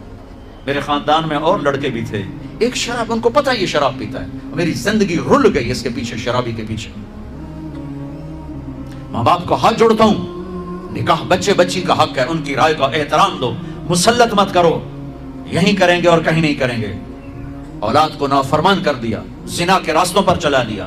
بچوں سے کہتا ہوں، ہاتھ جوڑتا ہوں، اللہ کا واسطہ کورٹ میرج نہ کرو، لو میرج نہ کرو. ماں باپ کی دعا لو، ماں باپ کی دعا لو، ماں باپ کی دعا لو. جو کورٹ میرج، لو میرج تمہیں تباہ کر دے گی، ہلاک کر دے گی. یہ محبت کا نشہ چند دنوں میں اتر جاتا ہے. عاشق معشوق اور ہوتے ہیں، خامد بیوی اور ہوتے ہیں، حقائق اور ہوتے ہیں، تصور تخیل اور ہوتے ہیں. میرے رب نے ایک اعتدال کا دین پیش کیا ہے، ایک اعتدال کا دین پیش کیا ہے. شادی بچے کا حق ہے، بچی کا حق. ماں باپ پیش کرے، بیٹا یہ پیغام ہے، کر دیں، بیٹی یہ پیغام ہے، کر دیں. بیٹا پسند کا اظہار کرے، اسے نافرمان نہ سمجھو. بیٹی اپنی پسند کا اظہار کر دے، اسے نافرمان نہ سمجھو. صحابہ کی سیرت اٹھا کے پڑھو، صحابیات کی سیرت اٹھا کے پڑھو. ایک خاتون، یا رسول اللہ میں آپ سے شادی کرنا چاہتی، یا رسول اللہ میں آپ سے شادی کرنا چاہتی. تو صحابیہ کروڑوں رابعہ بصری قربان کی جائیں صحابیہ پر. ہاں، میرے نبی نے خاندان کا بت توڑا، اپنی قوم میں شادی کی. حضرت عائشہ قریش، حضرت حفصہ قریش، حضرت سودا قریش، ام حبیبہ قریش. ام حبیبہ دشمن خاندان سے، بنو امیہ، ابو سفیان کی بیٹی، ابو سفیان دشمن، اس کے گھر شادی کی. اس بت کو توڑا ہے. پھر قریش سے باہر نکلے عرب، میمونہ رضی اللہ عنہ، ہلالیہ، جویریہ رضی اللہ عنہ، بنو مستلق، زینب بنت جہش قریش، زینب بنت خزیمہ قریش، ام سلمہ قریش. باہر نکلے. زینب میمونہ ہلالیہ قریش سے باہر، جویریہ بنو مستلق قریش سے باہر. پھر ایک قدم آگے عربوں کے باہر شادی کی، یہودیوں میں. حضرت صفیہ، یہود، بنو قریظہ. آپ جانتے تھے کہ میری امت یہ بت کھڑے کرے گی، یہ بت کھڑے کرے گی. بچیاں بوڑھی ہو جائیں گی، کہیں گی بس راجپوت ملے گا تو کریں گے، نہیں تو نہیں. میمن ملے گا تو کریں گے، نہیں تو نہیں. شیخ ملے گا تو کریں گے، نہیں تو نہیں. یہ پتہ نہیں کتھوں آ گئے جاٹ باٹ ناٹک، کتھوں کٹھے ہو گئے. قومیں تو پہچان کے لیے ہیں، نہ کہ ان دیواروں کو کھڑا کرنے کے لیے. پھر اپنی بچیوں کو سنو. میرے نبی نے حضرت زینب کا رشتہ کیا، ابو العاص، بنو امیہ، دشمن خاندان. حضرت رقیہ، حضرت عثمان، بنو امیہ، حضرت ام کلثوم، حضرت عثمان، بنو امیہ. مخالف دھڑے میں حضرت عثمان اپنا دھڑا چھوڑ کے آ گئے، لیکن پیچھے نسبت تو بنو امیہ ہے. ایک بچی فاطمہ اپنے گھر میں دی علی کو، اور وہ بھی کیسے دی؟ ایک حدیث سنو. میرے نبی نے فرمایا، ما تزوجت وما زوجت الا بوحی من السماء نزل به جبریل. میں نے جہاں شادی کی، میں نے جہاں بیٹی دی، پہلے آسمان سے جبریل آیا، حکم سنایا، پھر میں نے قدم اٹھایا. ٹھیک ہو گیا. اب حضرت علی رشتہ لے کر آئے، رشتے کا پیغام لے کر آئے، اور آ کر چپ کر کے بیٹھ گئے. آپ نے فرمایا، آپ کو تو پتا تھا علی کیوں آئے بیٹھے. آپ نے کہا علی کیسے آئے؟ چپ، شرم کی وجہ سے. 21 سال عمر تھی، بس فاطمہ کی 15.5 سال. پھر آپ نے خود کہا، علی فاطمہ کے رشتے کے لیے آئے ہو؟ تو آپ نے کہا انشاء، اور یہ کہہ کر اٹھ گئے. تو حضرت علی بڑے پریشان سے اٹھے اور باہر آ گئے. باہر صحابہ انتظار کر رہے تھے کہ کیا بنتا ہے. صحابہ نے پوچھا کیا ہوا؟ کہا انکار. کہیں انکار؟ وہ کیسے؟ کہا کچھ بھی نہیں بولے. تو عبد الرحمن بن عوف کہنے کہ کچھ تو بولے ہوں گے. کہا انشاءاللہ کہا تھا. کہا تو ہو گیا. کہا وہ کیسے؟ کہا نبی کا انشاءاللہ ہاں ہوتا ہے. اچھا اب یہ انشاءاللہ کیوں کہا؟ یہ کیوں نہیں کہا کہ ہاں ہو گیا، آسمان سے وحی آ چکی ہے، جبریل آ چکا ہے کہ فاطمہ علی کے لیے ہے، یہ جوڑا طے ہو چکا ہے، پھر ہاں کیوں نہیں کی؟ ارے آپ کو سمجھانے بتانے کے لیے، سنو میں کیا فریاد کر رہا ہوں، صرف عبادات کا نام اسلام نہیں ہے، یہ سب اسلام بیان کر رہا ہوں۔ میرے نبی گھر آئے، فاطمہ جیسی جنت کی شہزادی کو بلایا، بیٹی فاطمہ علی کا رشتہ آیا ہے، ہاں کر دوں؟ کیا وحی کے آنے کے بعد بھی پوچھنے کی ضرورت تھی؟ جب اللہ کہہ چکے ہیں کہ فاطمہ علی کے لیے ہیں، اور آسمان سے جبریل آ چکے ہیں کہ یہ رشتہ آسمانوں پہ طے ہو چکا ہے، پھر یہ کیوں کہا فاطمہ بیٹی علی کا رشتہ آیا ہے، ہاں کر دوں؟ یہ کراچی والوں کو سکھانے کے لیے، قیامت تک کی امت کو سکھانے کے لیے کہ بیٹیوں سے پوچھا جاتا ہے کہ یہ شادی بیٹی کا حق ہے، یہ نکاح بیٹے کا حق ہے، یہ ایجاب قبول ماں باپ کرتے ہیں یا لڑکا لڑکی کرتے ہیں؟ اور ایجاب قبول کے بغیر نکاح ہو سکتا ہے؟ میرے ایک دوست ہیں چودھری رفاقت منڈی باؤدین، ان کے گاؤں کا ایک بچہ چھوٹی عمر میں بسوں پہ وہ نوکری پہ لگ گیا، وہ کنڈکٹر بن گیا، کلینر کنڈکٹر، وہ ساری زندگی اس میں گزر گئی، استاد جی جان دے، استاد جی جان دے، استاد جی کٹ لو، استاد جی آگے چلو، استاد جی پیچھے چلو۔ اس کی شادی ہونے لگی، یہ میں لطیفہ نہیں سنا رہا ہوں، صحیح واقعہ سنا رہا ہوں، منڈی باؤدین۔ اچھا مولوی صاحب آخیا ہاں بھائی پترا فلانے دی دھی تے اے دا نا تے اے دا پیو تے اتنا مار میں تینوں دتی تو قبول کیتی؟ آخر لگا جی آن دیو، تو اس کے بھائی نے اس کو کون نہیں ماری، کہنا جی جان دیو۔